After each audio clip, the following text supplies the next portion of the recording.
We're here in court today because we were already in the middle of a lawsuit challenging the 2021 redistricting plans when, following the close of our trial in May and June, the Texas legislature went back into special session and enacted a new congressional redistricting plan for 2025. The governor called the legislature back into session because of a letter from the Department of Justice saying that minority coalition districts should be dismantled in the congressional redistricting plan. The legislature went back into special session and they did exactly that. Not only,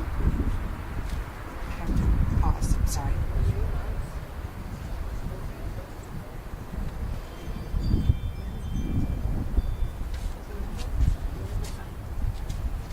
The legislature in this new congressional redistricting plan not only dismantled minority coalition districts, but also dismantled 2 Latino majority congressional districts that were in place to comply with the Voting Rights Act. So this new congressional plan is not only disruptive to voters, but it takes away electoral opportunity from Latinos who were already electing their preferred candidates. One in Houston, which is represented by Sylvia Garcia in Congress, and another district that was dismantled in Central Texas, represented by Greg Casar. I'm here to answer any questions about the case or about the hearing. Thank you. Can you just further explain what coalition districts mean and what does it mean if they disappear?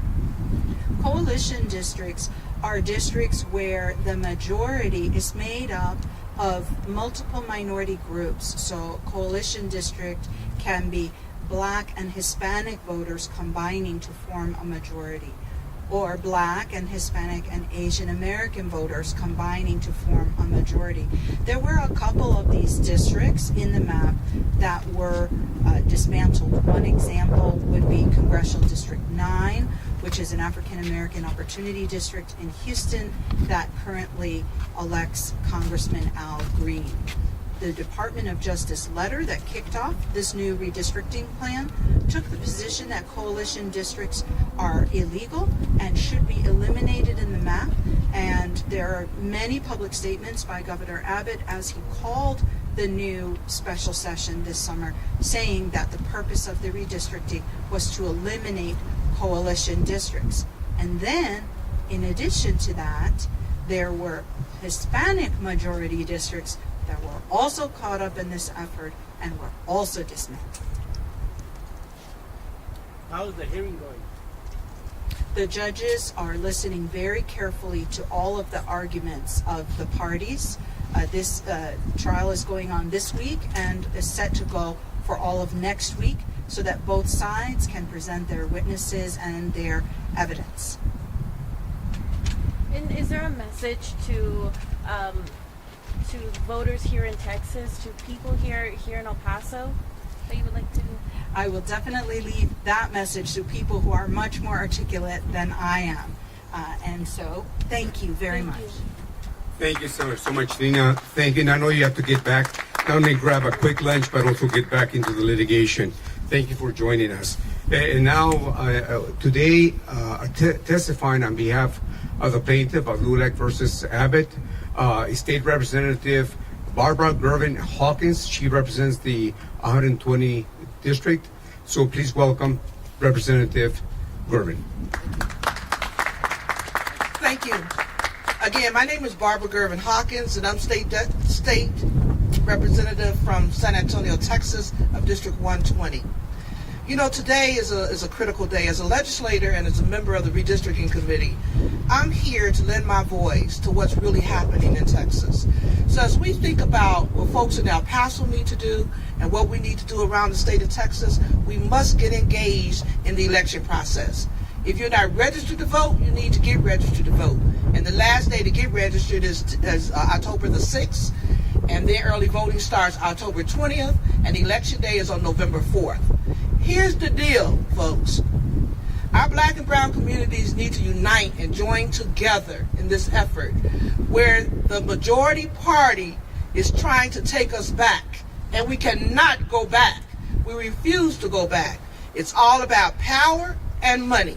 And when we talk about power and money, we're talking about the majority population want to decrease our voting population. And for those, particularly young people out there, politics is a game changer. You want to improve your life and your quality of life, you got to get engaged. You got to get involved. And as the attorney from Maldo spoke on this case is critical.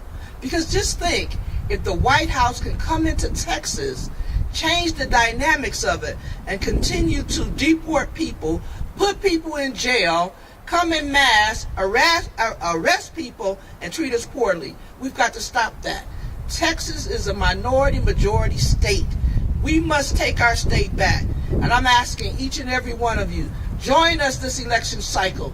Get involved, get engaged, and let's take our state back before the folks in Austin take our money away, our health care away, continue this homeless problem, running up our costs in terms of insurance, can't afford housing, any of that.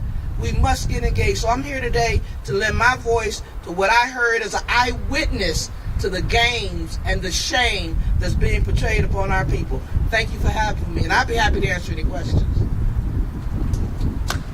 Thank you. Thank you, Representative. And in fact, she is testifying as we speak, but they had to break for lunch. So thank you for taking the time, Representative, to join us. And now I'd like to ask for her share some comments. Representing LULAC National is our national legal advisor. I'd like to welcome Gloria Leon. Thank you so much.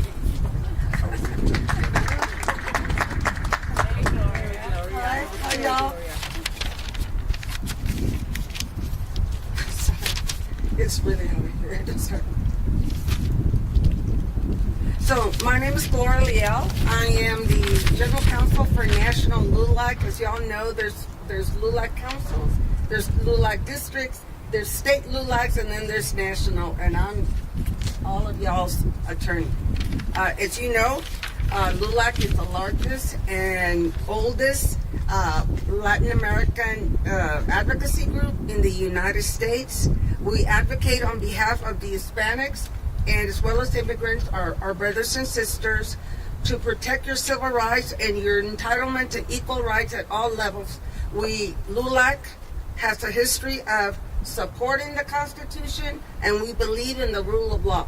However, in this particular instance, what we're talking about above on the 8th floor, a 3-panel judge, is a misinterpretation or misapplication of the law, and frankly, to be honest, it is unconstitutional, because we believe that in drawing these maps, the legislature evidenced racial intent to purposely dilute coalition districts, which was explained to you, typically consists of 2 groups, black and whites, that join together to elect a minority candidates. Now, in Austin, for example, where I'm from, that coalition district included Anglos and Hispanics mostly to vote for a Democrat, okay? But this is the opponents, and this would be the state of Texas, Governor Abbott. They deny any discriminatory or racial intent in drawing these lines or these new maps. However, what started this whole process, this mid-decade gerrymandering process, was a letter received from the Department of Justice at the behest of President Trump that coalition districts were unconstitutional and perhaps illegal, which is completely wrong interpretation of the law and the Constitution. But they basically said, look at these 4 districts, and guess what? They're all coalition minority districts. So how can they say on the one hand that there's no racial intent, or there was no racial evidence in redrawing, and they didn't look at racial data and redrawing the lines when they targeted 4 coalition districts, and the 4 districts that they redo in Houston happen to be is majority seats, either held by African American Congress people or Hispanic Congress people. So that's where we are. We believe that the maps clearly show, and the witnesses upstairs have testified, that there had to be racial intent or discriminatory intent prior to drawing the lines, or otherwise you wouldn't have those maps. Why did they target those? Because they were minority. How did we end up with 4 new minority, possibly majority seats in Houston, for example? Because they used that data. Now, mind you, they say that under the new maps, new minority seats are created. But those seats that previously had to like 60% of the majority minority population has now gone to 50.1% in one district and 50.5% in another district. Well, they base this on civilian or citizen voting age population, but you all know that regardless of the age population and how many eligible votes we have, our turnout is not as low. So 50.1% on any majority, especially for Hispanics, is not going to guarantee us a minority Hispanic candidate. So basically what's happening in this new district is they're telling us, or you all, hopefully not me in Austin, even though I don't know what district I'm in yet, who your congressman is, or your congressperson, denying your ability to choose your current congressman or woman, representative of your choice, and saying you got to vote for this one because that's what the numbers are skewed at right now. But LULAC is here. We'll continue to advocate for you, represented by MALDEF. You have great local leaders, and we have great state leaders, and I'm here to answer any questions that we have. Our projects. So it's pretty clear that what's going on upstairs is going to affect pretty much the makeup of the U.S. Congress for years to come. Yes. Are you anticipating a positive result? Are you anticipating an appeal and keeping the fight all the way to the Well, as Ms. Morales said, we're positive, and the judges are listening very intently, and they will ask you to repeat a question if they don't understand, and they have asked questions. We hope for a positive result, but regardless of the result, we will appeal, because what happens in Texas has repercussions all over the nation. And as you've heard, when there was a quorum break by Democratic members of the legislature, the House, that went up to Boston to talk to the National Conference of other legislators, we now have California undertaking a redistricting process, although they have a different process, so that they can try to get 5 Democratic seats to balance what's happening in Texas. And already in other states, the Democrats are initiating a redistricting process to try to add Congress people that are Democrats.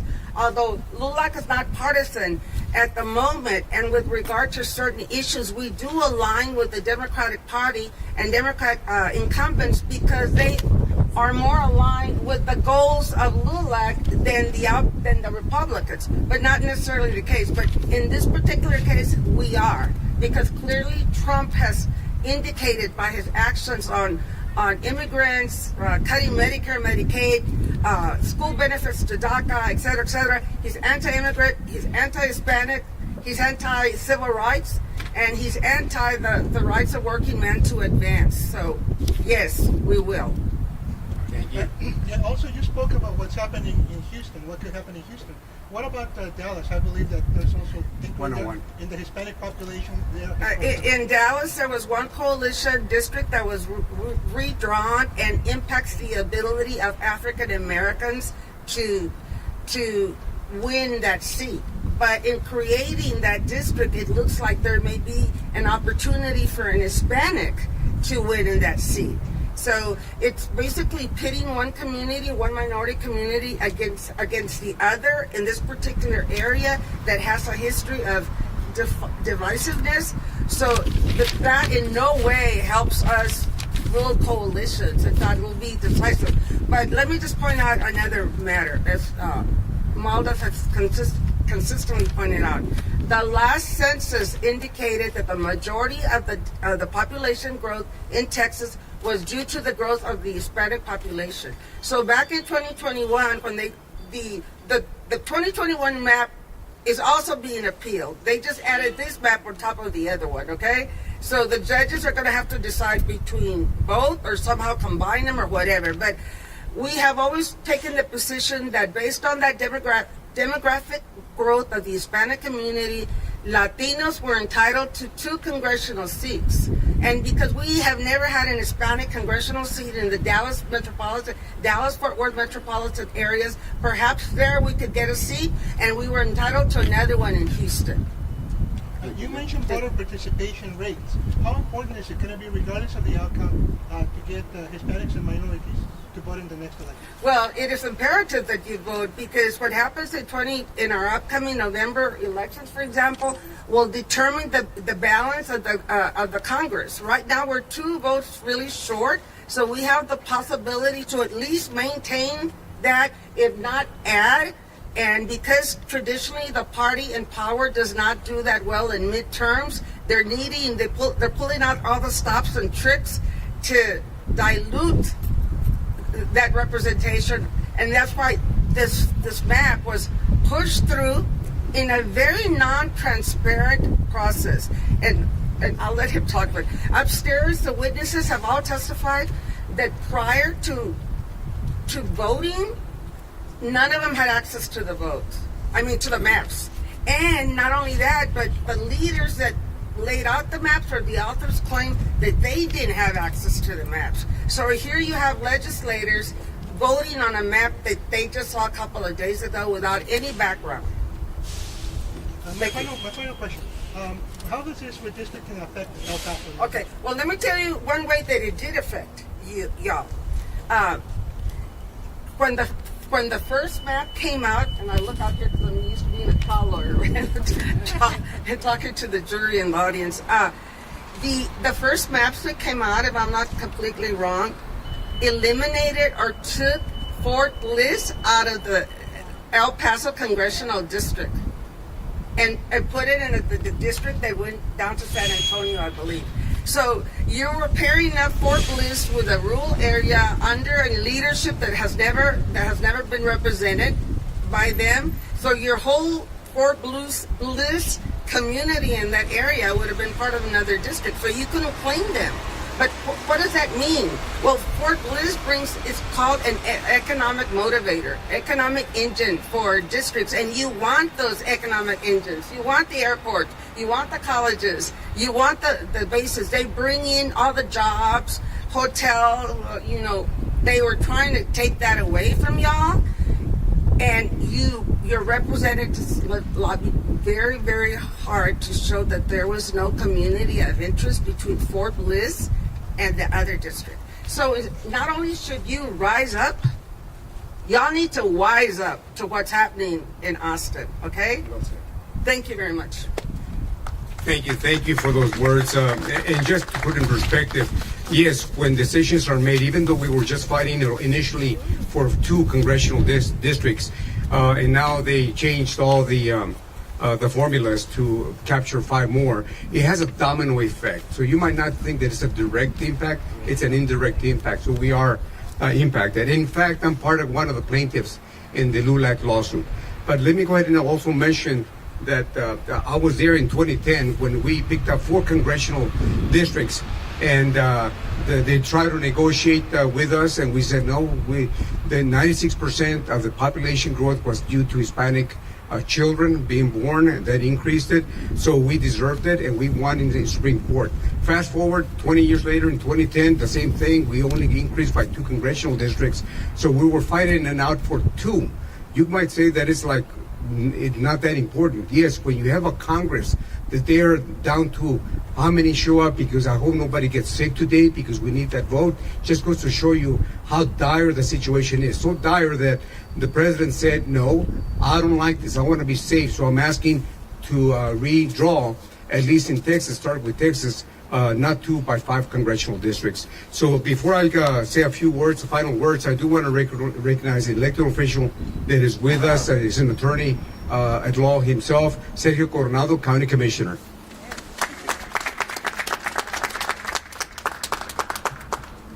You know, everybody, it is really a shame. It's a shame that this litigation is going on in our country here in El Paso, here in Texas. And that's what's happening because of the Republican leadership that are more concerned about their jobs. They're more concerned about their jobs than their country and the Constitution. That's what it comes down to. And we here in El Paso, we here in Texas, not just the Latino community, but all the people of El Paso and all Texas, we are going to send a resounding message next November.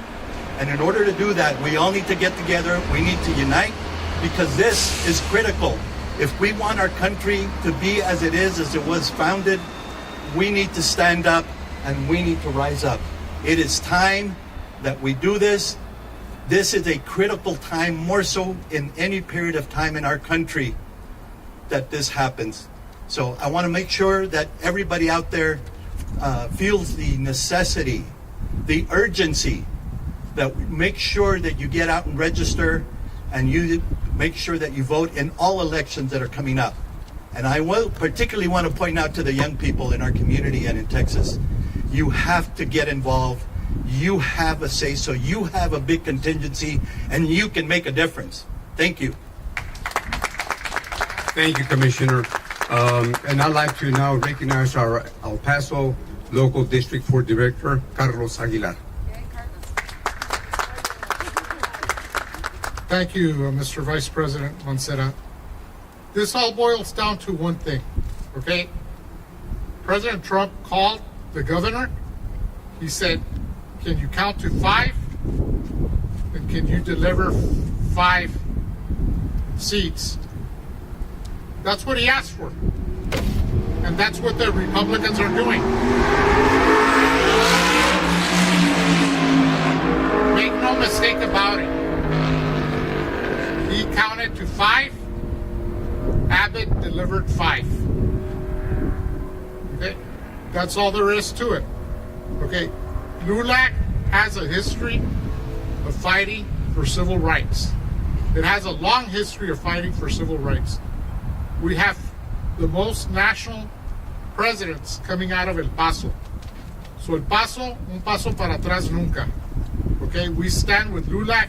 Me as district director will unite all our councils here in El Paso to make sure that we get out the vote, but also to ensure that this ruling is going to be challenged by either party, okay? The plaintiffs or the defendant. It's going to go all the way up to the Supreme Court, in my opinion, okay?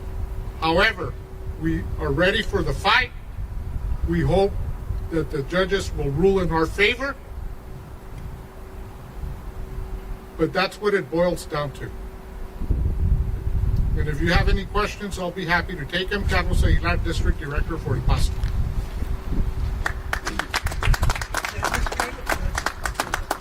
Just Carlos and Ray, just to clarify, then the latest maps, do they modify the El Paso district or not? The short answer is no, but the long answer is possibly.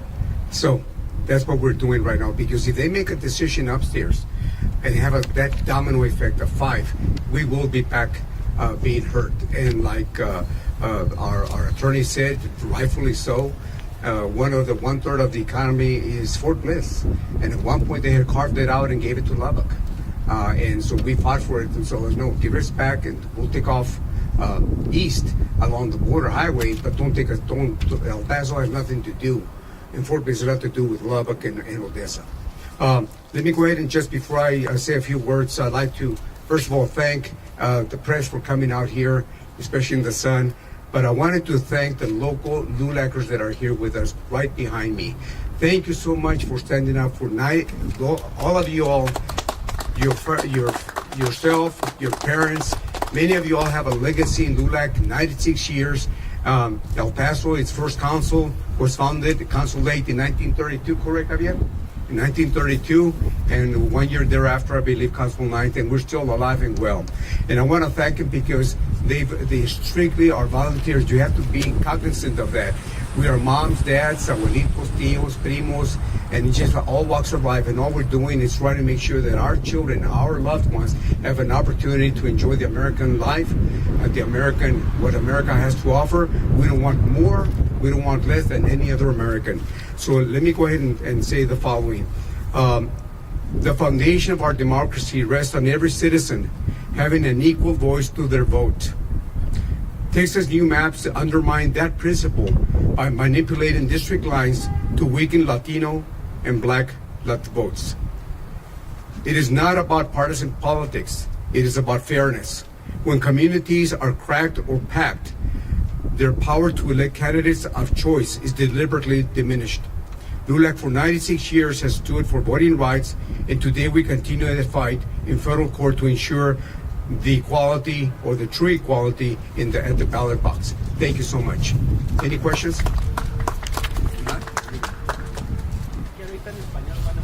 Seguro, en español después, claro. Anybody else? No? Perfecto. Si quieren, lo aventamos aquí en español. Si quiere, pues ahorita lo hacemos. Tú mandas. Thank you all so much. Thank you all for coming.